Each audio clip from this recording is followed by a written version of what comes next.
Meeple Nation Podcast, episode 471, Earth-Based Science Fiction Games.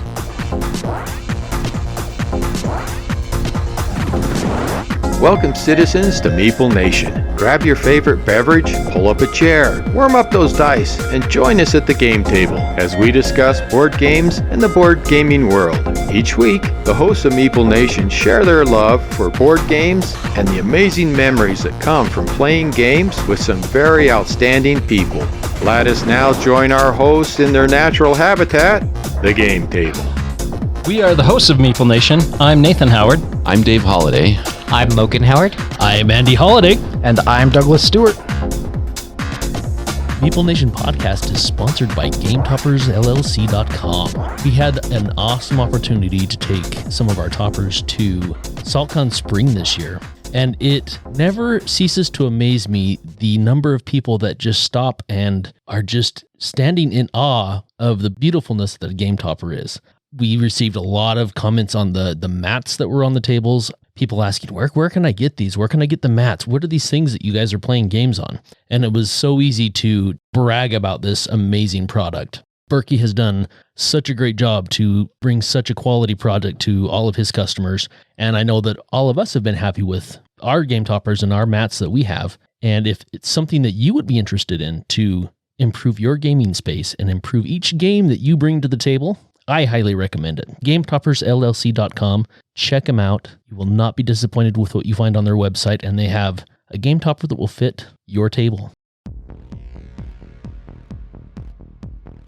Welcome to Meeple Nation. We are your hosts. I'm Douglas Stewart. I'm Nathan Howard. I'm Dave Holliday. And I am Andy Holliday. Citizens of Meeple Nation, are you suffering from a lack of board game news, reviews, highlights, and more? Are you feeling the effects of being board game deficient? Board game deficiency is a serious condition that affects 9 out of every 10 people worldwide. Are you at the end of your rope? Well, there's hope with new prescription-strength MeepleNation.com. Our new patented podcast, blog, social media, and biographies all in one place formula is extra strength and engineered to target even your toughest symptoms. Tired of living with the heartbreak of board game deficiency? Ask your doctor if prescription-strength MeepleNation.com is right for you. Side effects may include happiness, glee, an overwhelming sense of being entertained, uncontrollable smiling, laughter, feelings of fulfillment, becoming a patron through our Patreon link, and joy. Prescription-strength MeepleNation.com can be used by people of all ages. Prescription-strength MeepleNation.com can and should be combined with any other medications or treatments. Once started, patients should not stop using prescription-strength MeepleNation.com for any reason. Women who are pregnant, breastfeeding, or who may become pregnant may use prescription-strength MeepleNation.com without unwanted side effects. Prescription-strength MeepleNation.com, because you're worth it. Yes, you are. You know, you're just going to be assigned that permanently. This week, we are discussing our discussion of two-player games. Stop it! That joke does not get old. Never does. This week, we are discussing Earth-based science fiction games. Nathan, what is an Earth-based science fiction game? You know, Dave, I'm glad you asked. Science fiction is a very broad subject with wide various strands or venues or tangents, much like this conversation, of differing thoughts, opinions, and horoscopes. I don't know where horoscopes came from. But I like it. It's staying in there.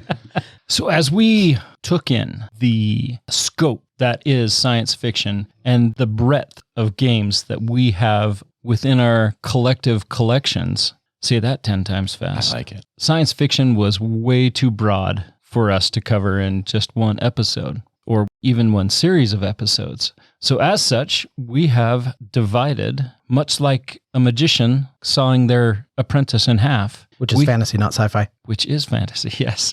So much like Iron Man fine-tuning his arc reactor, we have isolated the issue of tackling the idea of beginning our discussion of discussing sci-fi games.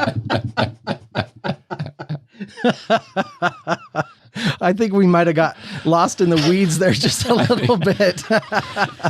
Maybe. But as a result, we have split our discussion of sci-fi games into two main branches. One branch being all things space related, and not necessarily space related, but space travel beyond our current realm.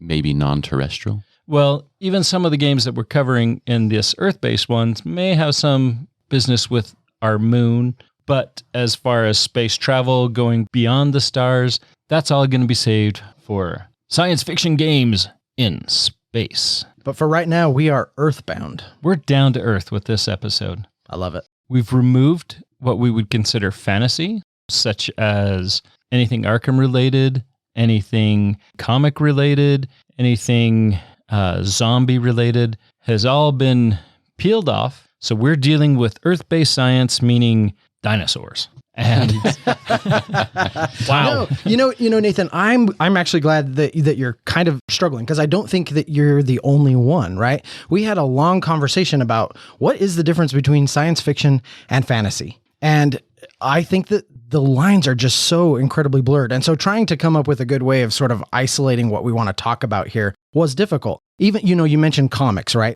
What do you do when you have a character like Iron Man who's built this scientifically advanced suit paired next to Thor, who crosses a rainbow bridge and wields a magic hammer and calls down lightning, right?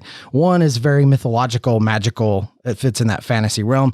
The other is very science-based and technological-based. And so separating these things becomes, I think, largely problematic. And so, just going into the conversation, it's probably important to recognize that we're going to have a lot of crossover. There's going to be a lot of gray area. It's probably not going to be like super cut and dried, and we definitely are going to blur the lines there a little bit. But this was a good way for us to kind of narrow down what we wanted to talk about. And hopefully it'll lead to some fun discussions of some games that don't normally get talked about. Absolutely. One of the first games that came to my mind was a game that was actually our first episode as Meeple Nation, and that was, we discussed the game Coup. And Coup is based in the future. You're using diplomacy to try to manipulate other people to get the end result that you're after, to be able to maintain and be in control, to gain the control of the Senate in the future. I'm not sure if it's the Senate or whatever, but you're trying to gain political control in the future. As such, you're playing roles as the Duke or the ambassador or an assassin, which apparently an assassin is a public figure in the future.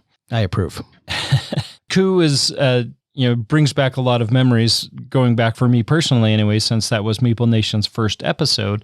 Coup is a great game that kind of to kick our science fiction theme off, using a political realm and basing that political realm in the future, and coming up with a great hidden role game, hidden information game. And Andy, in the intro, you talked about us going to SaltCon, and we got the opportunity to play Coup again. Yeah, I haven't played Coup in probably 2, 3, 4 years maybe. But we got the opportunity to play that again, which brought back some memories, and even got to play that with Brent, who was one of our original hosts back in the day.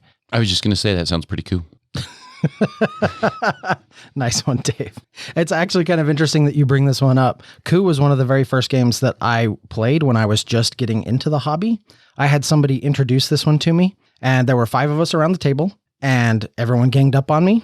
And I was assassinated, eliminated, whatever, within about the first 3 minutes. And so while everyone else sat around the table and played Coup, I went and made lunch and surfed my phone and found other things to do. So right there in the early days of my gaming, I discovered that social deduction games were just not for me. And I've kind of never gone back. Coup is kind of one of the reasons why I don't play social deduction games. But it's a great fit for the Earth-based science fiction theme. Yeah, I'm sorry you had such a sour experience. It could have been worse. You could have been working with my coworkers. Hey, let's play this at lunch. It's a information, right? You're gathering information and identifying roles. So they had a house rule that anytime a role was eliminated, you just shuffle it back into the deck. So there was no way to factor information. So it was just a BS game. They loved it, and that made me mad too. Had that been my first experience, I probably would hate social deduction games too. But it wasn't, and I love them. As I've tried to get my kids more into gaming, my daughter showed interest in the Forbidden games. So Forbidden Island, the last installment of that was Forbidden Sky. And I got that for her for Christmas several years ago, not long after it came out. And it's probably my favorite of the Forbidden games. Trying to go and build this network, this electrical network, because you're trying to get your ship to blast off, right? I found it very interesting. I found it really fun. I don't think it was my kid's favorite of the Forbidden series, but it was definitely mine. I liked the theme of it more, which is kind of funny because sci-fi isn't necessarily my favorite theme. But I found that just the way you interacted as you're placing pieces on the board and trying to solve the puzzle of what Forbidden Sky is, and maybe that's why I liked it so much, is because it is more of a puzzle than the other two installments. But it's very satisfying when you get to the end. That rocket lights up and you successfully win the game. It's one that I need to get to the table again with my daughters now that they're older. I think they will enjoy it more. I think they were maybe a little bit young to understand exactly what we were trying to do, because it is one of those where it's definitely more puzzly. Have you guys ever played that? I played it once at your place. It's been a little while, but yeah. Yeah, I haven't. And you talked about the spaceship actually lighting up. So that was kind of one of the things with this Forbidden Sky game, right? It has some actual electrical components. Yeah, that's correct. Like unbox that for me just a little bit. Like, what does that mean? So you're trying to get a spaceship to like it lights up, or what are you doing there? Yeah, so you are placing pieces, and each of these pieces have like a metal plate in them. And as you're connecting them, you're basically adding conductors to the board. Essentially, you're making a circuit, and you're trying to connect that circuit to enough power, if I recall correctly, and then you're trying to finally get it attached to your rocket so that you can blast off before the game ends. And it has very much of a similar, like the game starts pushing you to hurry up and you've got to get done or you're running out of time. It combines the sense of urgency that a lot of the other Forbidden games give you with the puzzle aspect, and I loved it. Yeah, that actually sounds really fun. I would not mind getting that to the table. I'd like to give that a shot. Yeah, because I've played Forbidden Desert. That's the only one of the Forbidden series that I've played, and I mean, it was okay. It didn't make me want to go fight crime or anything. But this one sounds very much more appealing to me. I would very much look forward to giving this a try. So one of the things that I found really interesting, I was looking over the list of games that we had kind of created for this episode. And as I was kind of making note of the ones that I had played, I realized that most of the Earth-based science fiction games that I've played fall into one of two categories. They're either post-apocalyptic or they're dinosaur park building games. There was a lot of dinosaurs on the list for sure. I was actually really surprised how many dinosaur games were on the list. Yeah, and a lot of them I think are quite good. One of my favorites is Dinogenics. I know that that Dinogenics, Dinosaur World, and Dinosaur Island all kind of vie for that same sort of dinosaur park building, that Jurassic Park themed game space. But in my opinion, Dinogenics is the one that does it the very best. That is just a game that I absolutely love. Spoiler alert, I will probably talk more about Dinogenics in our next episode when we talk about some of our favorites. But this is a game that I just thought was really well done. That sense of actually building a dinosaur park, right? You're putting out your little fence pieces. You've got all these beautiful little wooden dinosaurs you're putting out there. You've got your brontosaurus sort of wandering the park, and you're attracting visitors and doing all these things. I really, really enjoyed Dinogenics. I thought that was a great, great game. Dinogenics looks amazing. And I say that having played it once, but I don't remember anything about it because I had a migraine at the time. I remember that. That was actually at one of our Hug a Meeple events. It was. And I felt so bad because I was trying to teach you these rules, and everyone, I think, was having a pretty good time, and you were just over there in pain. So we need to play it again. Yeah, we definitely, I want to play it again. It looks amazing. And like I said, I literally remember nothing. You just explained it, and that didn't even spur on a memory. I remember nothing about it at all. And it sounds awesome. So that's something that I definitely want to get to the table again and try out. But I love dinosaur games. They're fun. Yeah, speaking of dinosaur games, when we first played Dinosaur World, we were teaching it, and I can't remember who was playing with me. I'd have to look it up. But I know James Clark, I think it was you, David. I think it was me. Yeah, David, James Clark, and I were playing it. And David and I had the goal of, winning the game. And James was playing his own game. And his goal was to get as many of his patrons eaten as he could. That was his personal goal, that he wanted to get as many of his patrons eaten by rogue dinosaurs as he could. As I recall, he bragged about that for a few days afterward, too. Yeah. That was a topic of conversation for a while. For him, that was great. He enjoyed the game. He had fun with it. I mean, I guess it sort of tainted the game for Dave and I. Wasn't really a full investor into the game, but he had fun, and both Dave and I still had fun with the game too. And every time I think about dinosaur games, that memory always comes up the top of my list. I find it interesting the different things people get out of games, right? James, right? He wasn't worried about winning, he's worried about the experience. My daughter Amara, she wins very seldomly, but yet she is kind of obsessed with board games. And there's certain ones that are her go-tos, like those are her staples that she always wants to play. And she very rarely wins those. She loves the experience. I commend people that it's not about winning, right? It's about the experience. One of my brothers, same thing. We were playing our Star Wars miniatures tabletop war game. He never won either, but yet it was all about the story and how everything played out on the table, and he could just envision what was going on. And for him, that's all he wanted. That's all he needed, just to experience that and see that in his mind. It was almost like reading a book for him. I find that very cool, just to see the different things that people get out of board games and the different experiences that they're looking for that isn't necessarily, I'm going to score the most points and win, even if it is 15 points in Dune Imperium. 13 points. 13 Thanks points. for bringing it up. I knew where you were going. You said 15 and I knew it was 13. I could see the look in your eye.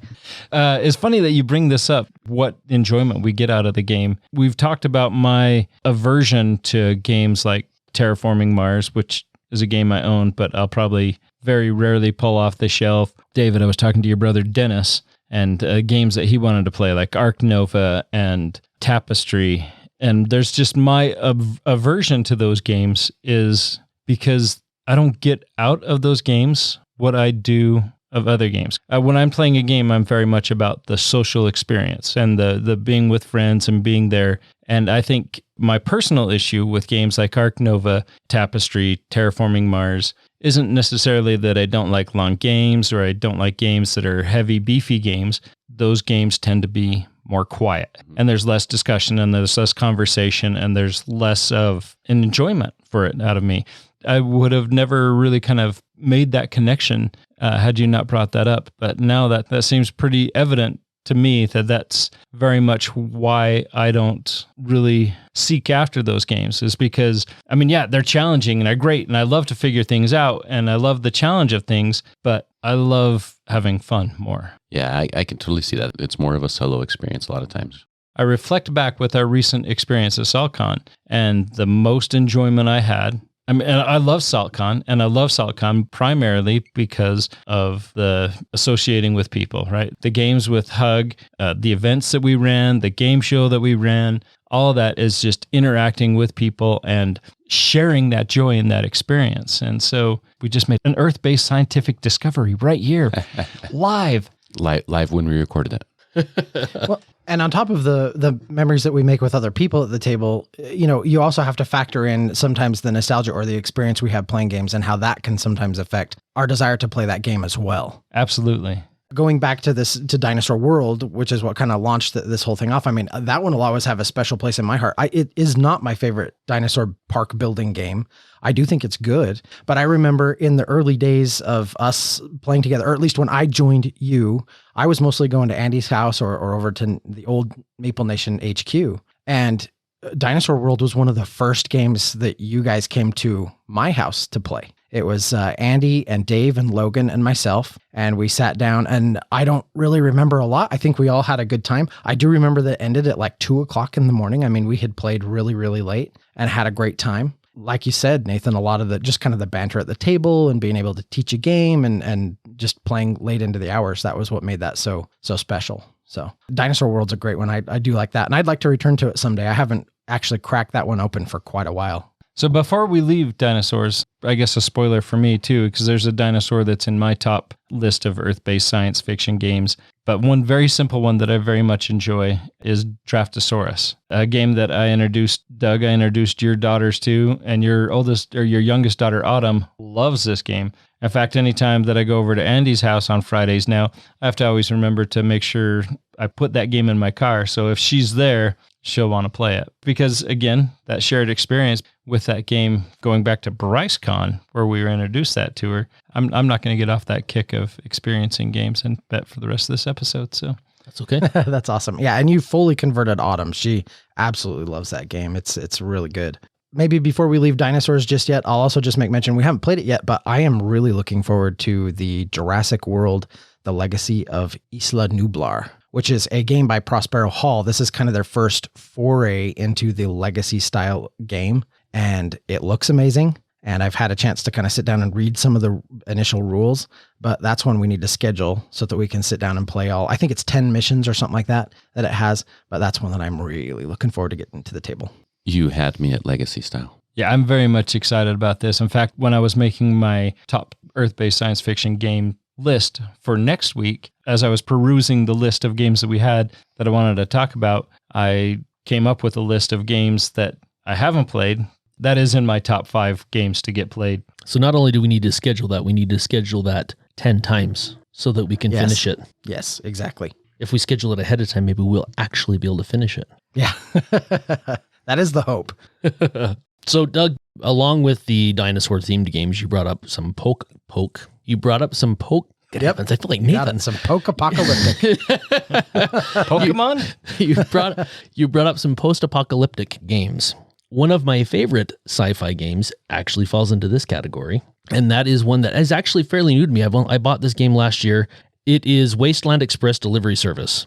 I've played this game, I don't know, maybe 5 or 6 times, which most games I own don't hit the table 5 or 6 times. So that's saying something, but I have thoroughly enjoyed this. It has been so much fun to play. I love the theme. I guess I should back up a little bit. I'm not huge on the post-apocalyptic theme, but I think this game nailed it so much that it made me kind of love the theme a little bit. You're going through the wasteland, delivering goods, right? Whether it be ammunition or water or food to the different areas throughout the wasteland. I love the fact that you get to upgrade your rig. That's so well done on it. You have raiders that you actually get to attack and kind of raid the raiders a little bit. You can raid their strongholds. You can raid their vans or their trucks that are driving around trying to raid the outposts. It is just such a good game. And the experiences that I've had with it have been really fun. This is one I actually played with my mom, and I was surprised how quickly she caught on to it with the whole upgrading everything and moving around. I think she felt like I shot her in the face with a fire hose at first.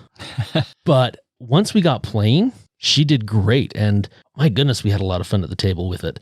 You know, I know we've used this term a lot on the podcast, but it is, for me anyway, it's very cinematic. I can just picture everything that's going on in the game, and I can just see it just play out as if it were live action, right? I think they just did such a phenomenal job. And it's one of those games that I wish that they would come out with an expansion for, because I would buy that up so fast. But overall, wonderful game. Tons of fun. This game reminds me of Mad Max. Yes, it does. I enjoy the vibe that it provides. You talk about your mom being hesitant about those games and that fire hose experience, which is something my wife dreads whenever, a new game comes out, that it's just, it's too complicated, it's too much. It's a struggle sometimes to get people past that initial teach. And once they do, you can find that there's a game very much that they enjoy. Going back to Terraforming Mars, that is a game that my wife played and very much enjoyed once we got past the teach. But we only played it twice, and then she was troubled that it took so long. It's a game that she kind of shies away from. Again, that makes me laugh. She says she hates long games, but she loves to play Phase 10, which feels like a never-ending game sometimes. I do agree with that. Not all games can do this, but it is nice. You have the games that are like, we've talked about Jaws of the Lion, right? That kind of build the rules as you go. And I guess it's easier to do that with campaign-style games, whereas just the standalone one-time playthrough, maybe not so much. I know that they've implemented stuff like that, like with Taverns of Tiefenthal, right? Where you add modules as you go to add to the level of complexity. And I don't know, maybe games do that more often just to try to, simplify it, teach you the simple rules, and then add on a little bit more and a little bit more. I think that's not a bad idea. Plus, it increases your replayability because it changes things up a little bit, especially for a really complex game. If there's something that I feel that if a game company can do that and simplify it, make it so that it's a little more approachable for people that maybe don't like the super heavy or have a hard time understanding it right out of the gates. But once they get the basics of the game, adding more content is not a big deal to them. Whereas if you threw it all at them at once, it would be overwhelming. Yeah, I love the way that Jaws of the Lion did that. That slow trickle of rule information allowed me to play that game with my wife, and we had a tremendous experience. Another game that actually does that really well and fits this post-apocalyptic, and not all post-apocalyptic games necessarily have a really strong sci-fi theme, but one that I think does fit that bill really well. Another one on my list is Waste Nights.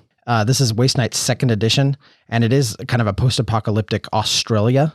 I think we talked about this maybe one time in casual conversation. I don't think it was on the podcast, but I don't think that any of you have played this. The gist is you're these waste knights, you're warriors of the wasteland, and you have to go out and solve various problems. But it introduces the game through some introductory scenarios. It definitely ramps way up in difficulty once you have played it a few times, but it starts you off slow and you get that nice kind of casual burn at first, working up to the more advanced play. And it just does such a really great job at letting you collect gear. You really feel like you are building a character, and a technologically advanced one at that. In one of the scenarios that we played, you have to go out and collect AI and these programs and different things so that you can take on an army of robots that's kind of created by this one company that you learn was involved in what led to the downfall of Australia and all this stuff.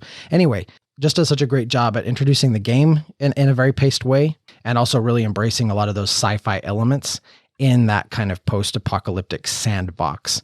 And this is another one that I really want to teach you guys. I actually have some additional stuff that is pre-ordered for it. I missed the initial print run on a lot of the additional content. And so I've got some of that ordered. So I just have kind of the retail box sitting on the shelf. So when some of that comes in, I'd really like to teach this one to you. I think you'll really like it. It's very, very good. Cool. So while we're heading down the post-apocalyptic train, the Pandemic Legacy series, Season 1, Season 2, and Season 0 are very high on my list of games that I've enjoyed. And I bring up the post-apocalyptic because of Season 2. Because in Season 1, the virus outbreaks and you're dealing with the virus there. And as kind of the result of that experience leads into Season 2, where Season 2 is the world's in disarray. Civilization has pretty much collapsed. Most of society are living on large ships that are continually at sea that occasionally will raid the mainlands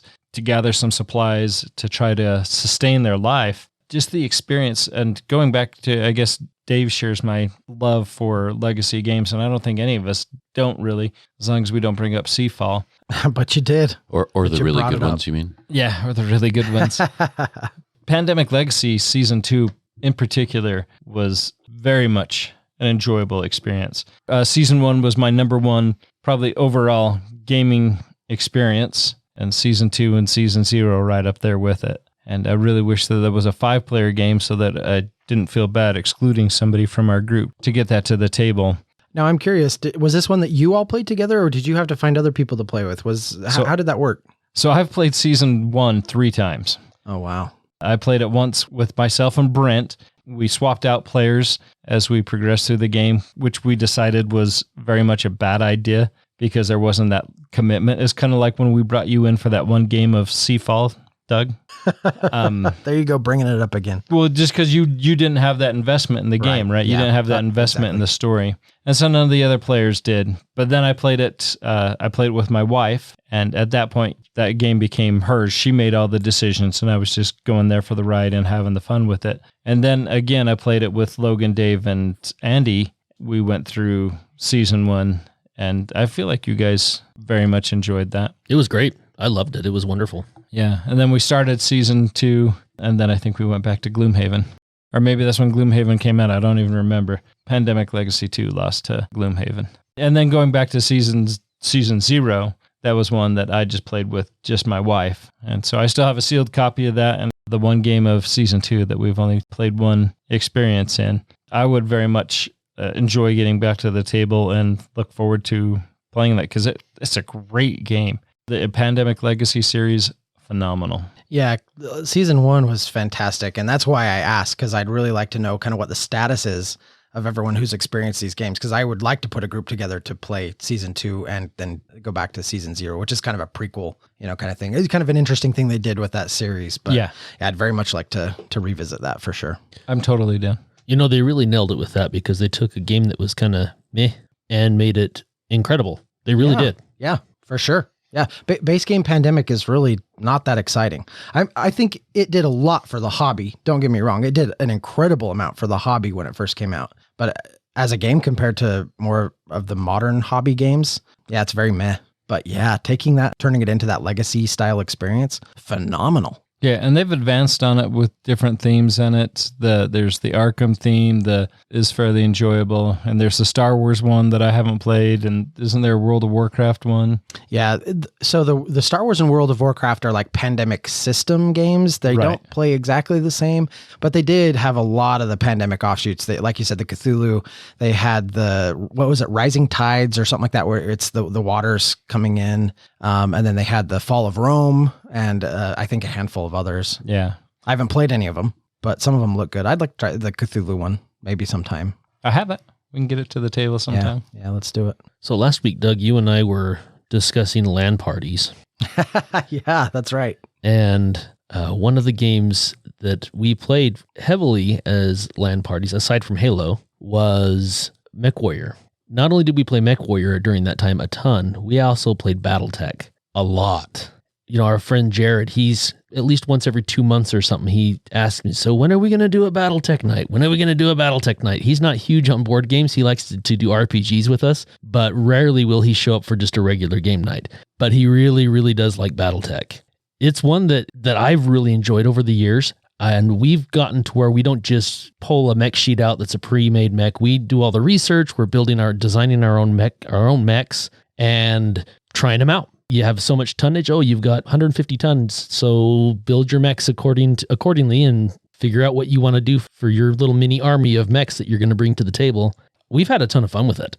Honestly, I think I enjoy doing the designing more than the gameplay, which I really enjoy the gameplay other than I get my head shot off almost every time by Jared. That dude can roll boxcars like nobody else. It's such a great game. It's a fun system. The tactics in it are really, really fun. You know, you have forests that you're going in to get cover. You have water to try to cool your system down because you have to manage your heat depending on which weapons you're using. Your range on those weapons is different. So the tactics you're going to be using based on which weapons you have on board on that mech are going to be completely different. Depending on what engine you've put in your mech is going to determine how fast you move, which is also going to contribute to your heat. And there's a lot going on that you're trying to manage, all while you're trying to destroy your opponent's mechs. Such a fun game.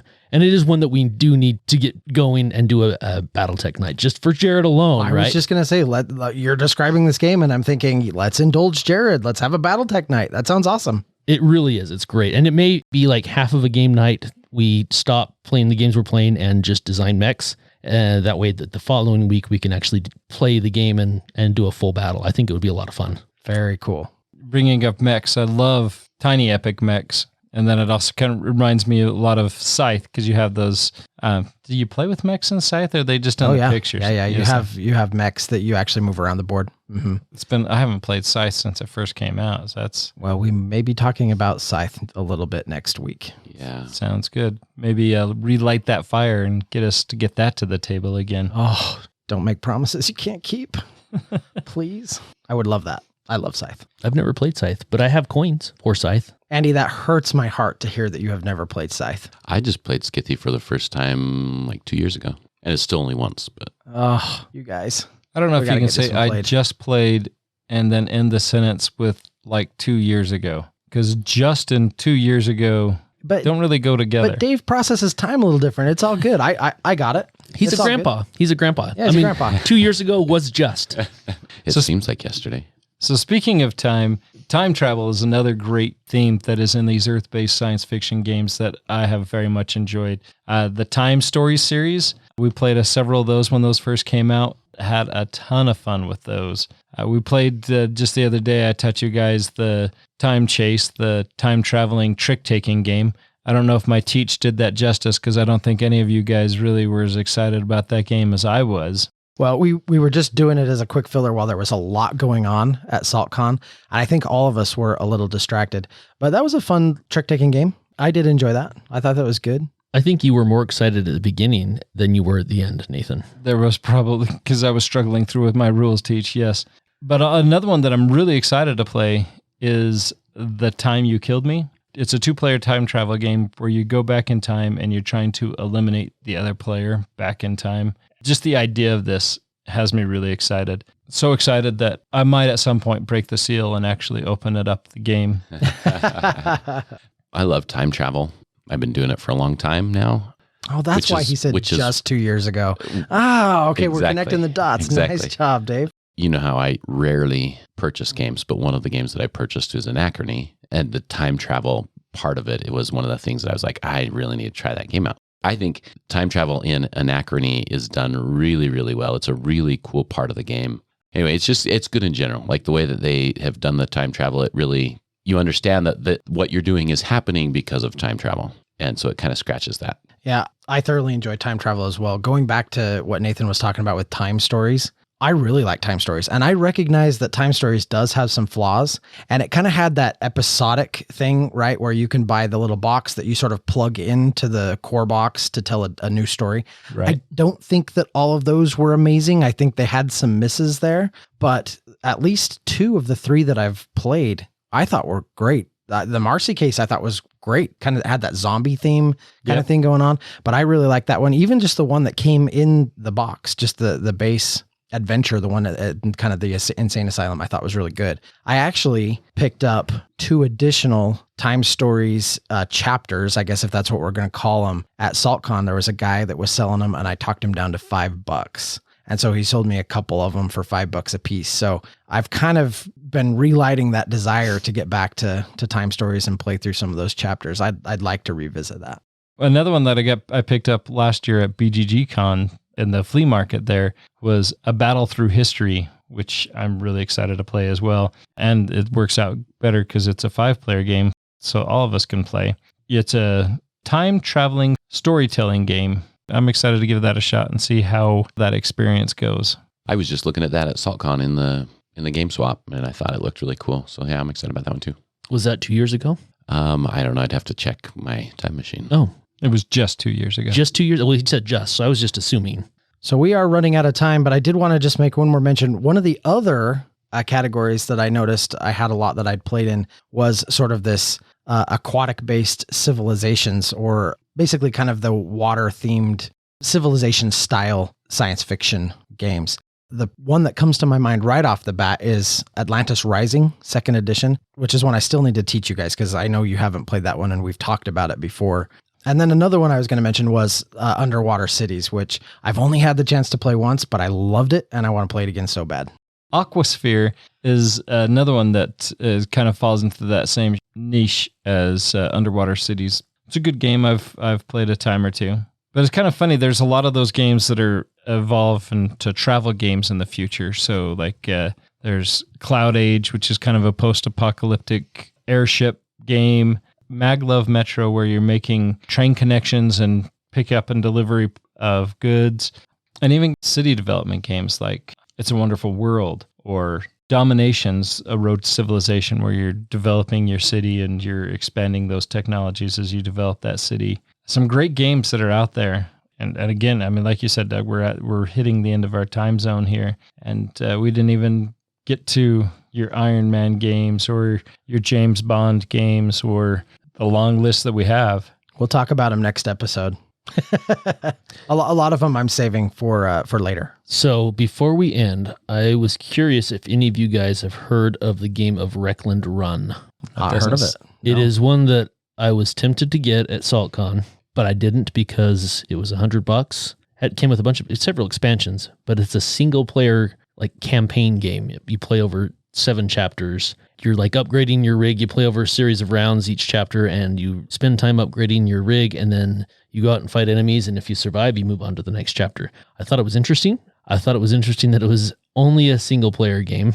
I didn't know how fun it would be, and I just couldn't get myself to pull the trigger for $100 was a little bit steep, but it'd be one maybe I'd be interested in if I can get just the base game without all the expansions first and see if it's worth investing in the other expansions. Plus it came with a mat and other things, but I just thought it once again had that post-apocalyptic theme, and it had a lot of the vibe that from Wasteland Express Delivery Service that I kind of like. I didn't know exactly how the battles worked. Anyway, I just was curious if any of you guys have ever even heard of it. No, nope. Not on my radar at all. I think the only single player game, like solo only game that I play is Under Falling Skies. And it's kind of a game where you're just kind of trying to defend these cities against the alien invasion, kind of an Area 51 Independence Day style kind of game.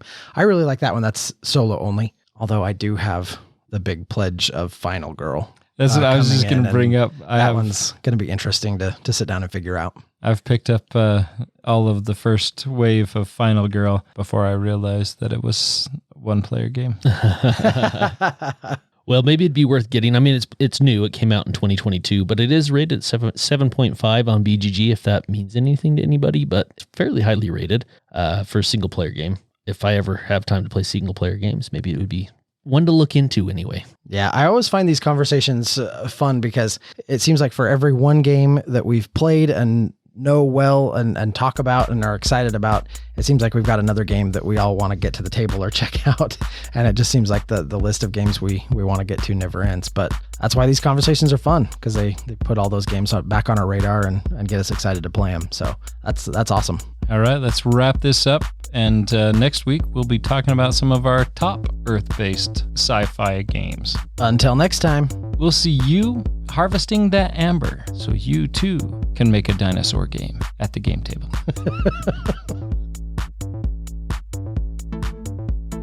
Thank you for listening and being a part of Meeple Nation.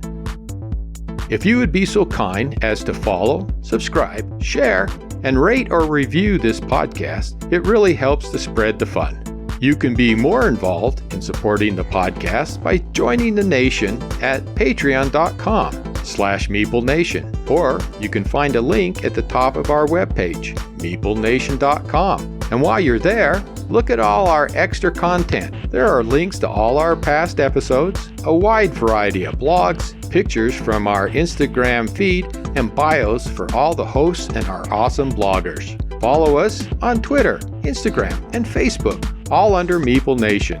If you would like to chat with the hosts or other members of the nation, you can join our Facebook group, Meeple Nation Off Air. We hope to see you again at a game night, a con, or maybe a suspense-driven evening of Werewolf. Thank you for listening and supporting Meeple Nation, and stay tuned for next week's episode. Thank you so much for listening. We very much want to thank our patrons who help keep the podcast running. I personally want to thank my co-hosts for all the help they provide with both content here on the podcast, in addition to what we have available on our website. Without them, the podcast would not happen. If you too would like to support the podcast, you can join the nation at patreon.com/Meeple_nation. Or you can find a link to Patreon at the top of our webpage, meeplenation.com. If you have any questions, comments, or games you feel should be on our radar, you can always reach us at meeplenation@gmail.com. We can't wait to hear from you. I am grateful to Doug and Andy who helped me edit episodes, and I want to thank James and Kim Clark who do the editing on our blogs and on our webpage, which can be found at meeplenation.com. We want to thank Brain Detergent for our music. If you want to find more from him, you can follow his links that can be found on our webpage, or simply search for Brain Detergent on YouTube to find more of his tracks. Thank you again for listening and being part of the Meeple Nation community.